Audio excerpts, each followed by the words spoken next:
You are 6 years old. You are not a soldier yet. You are not even a peasant in the full sense of the word. You are an extra child in a family where every year they count who will survive the winter. The land is rocky. The harvest is poor. Your father looks at the field like an enemy. Your mother looks at the children like a risk. You learn hunger before letters. You learn cold before prayers. You are 8. You herd livestock. Sometimes you count clouds. Sometimes you count bones by the road. Old, white, without names. You don't ask where they came from. Adults don't like questions. Questions change nothing. You are 10. You hear the word king.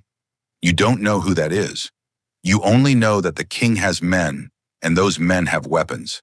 That is enough. They come in spring. They leave in autumn. Each time they take more than before. You are 11. They come again. Not knights, collectors. Their boots are clean. Their voices are loud. Confidence is also a weapon. They take the grain, then more, then the livestock. Crying is not part of the calculation. You see your neighbor's mother fall to her knees. You see her pushed away. You remember this. You are 12. You begin to understand power is not truth. Power is the ability to take. You are 13. War does not come as a battle. It comes as smoke. The village is burned not out of hatred, but calculation. Empty land does not feed the enemy. Fire does not distinguish the guilty. You run. Those who fall stay behind. You do not look back. This is your first soldier's lesson. They catch you the next day. You are thin. You are alive. That is enough. You are not sold. You are assigned. They give you a spear. It is longer than your life. A heavy shield. A helmet that smells of sweat and blood. You put it on. You cannot take it off. From this moment, it is part of you. You became a soldier. Without an oath. Without a choice. Barracks, dirt, lice, coughing. Dozens of bodies on the floor. Someone cries at night, then stops. You learn to sleep sitting up. You learn to eat fast. You learn not to look into eyes. Training is short. You will not live long enough for more. They teach you to stand in formation, not to be first, not to be last. The first die, the last run. Those who run are caught. You are 14. The first battle is close. Morning, fog, damp air. You stand in formation. Your spear shakes, not from cold. In front of you are backs. Behind you, breathing. You are packed between bodies so tightly that if you fall, no one will notice. Command. You don't hear words. You hear movement. The formation moves forward. Someone falls. They are trampled. Not out of cruelty, simply because no one can stop. You understand this immediately. The first strike. You don't see who you stab. You feel resistance. Then it disappears. The spear comes out with effort. You don't look down. Looking is a mistake. A scream. Then another. You vomit. No one pays attention. You are 15. You survived. This becomes normal. You no longer think about home. Home is a place you have not been to for so long that it may no longer exist. In your memory, it has shrunk to the smell of smoke and screams. You are not sure whether it was real or something you invented. The second battle happens faster. You no longer wait for explanations. You know where to look and where not to. You know the main thing is not to fall. If you fall, you don't get up. If you don't get up, you don't exist. It is simple logic. It works better than any prayer. You notice that time behaves strangely. Days stretch long, years disappear. You are not sure how old you are? It no longer matters. What matters is how many battles you survived. Siege. Again. You stand watch at night. You hear voices behind the walls. Sometimes laughter. Sometimes crying. You understand that on the other side are people just like you. This knowledge changes nothing. Knowledge rarely does. Food runs out. First bread, then meat. You eat everything you can chew. Sometimes you don't know what exactly you're eating. You stopped asking. Questions do not feed you. You are 16. You became quieter. Quieter means older. New recruits are loud.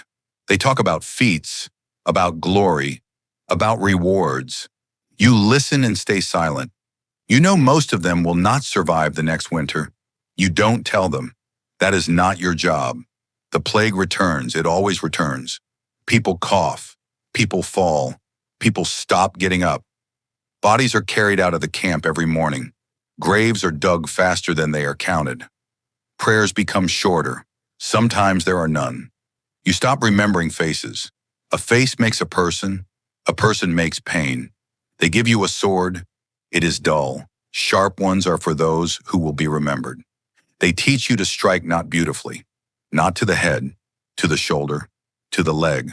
So the enemy falls. So they block others. This is called tactics. You call it survival. Nights pass by. Their armor shines. Their horses are well fed. They don't look at you. You are part of the formation, part of the mud, part of the noise.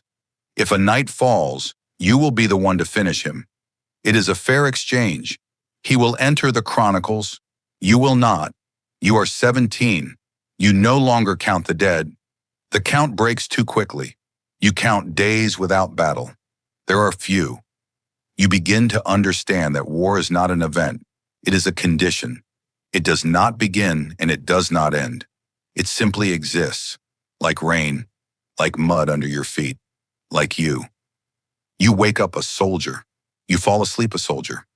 Sometimes you don't remember who you are fighting for. The banner changes more often than the people beside you. You are still alive. That feels strange. You are 18. You no longer think you will live long. You simply stopped thinking about it at all. Thoughts about the future require time. You don't have it. Campaign follows campaign. Roads look the same. Mud is the same. Rain is the same. You stop distinguishing places. You distinguish only battles and the pauses between them. You understand that you no longer fear death. You fear a meaningless death. To die is normal. To die without meaning is bitter. Although you understood long ago that there is no meaning here, gunpowder appears more often. At first as a rarity, then as the rule. You see people fall without a blow, without a scream, without a chance. They simply fall. You understand the world has changed, and you have not. Your strength is no longer valued. Your training no longer matters. Any peasant with a stick and a spark is now more dangerous than you. This is wrong. You trained for years. He trained for minutes. The world is unfair. It always was. The final campaign begins without words. The commander does not look into your eyes. This is a bad sign. You walk on foot. There are not enough horses. Your armor is heavy, old. It will not save you. You know this. You are not angry. Anger requires energy. You have little left. The battle begins quickly. As always, noise, smoke, screams, then silence between shots. You run, then walk, then fall. The ground is cold. You know this ground. You have lain on ground like this dozens of times. You just stood up before. You try to rise. Your body does not listen. You look at the sky. It is gray, ordinary, the same as in childhood when you counted clouds.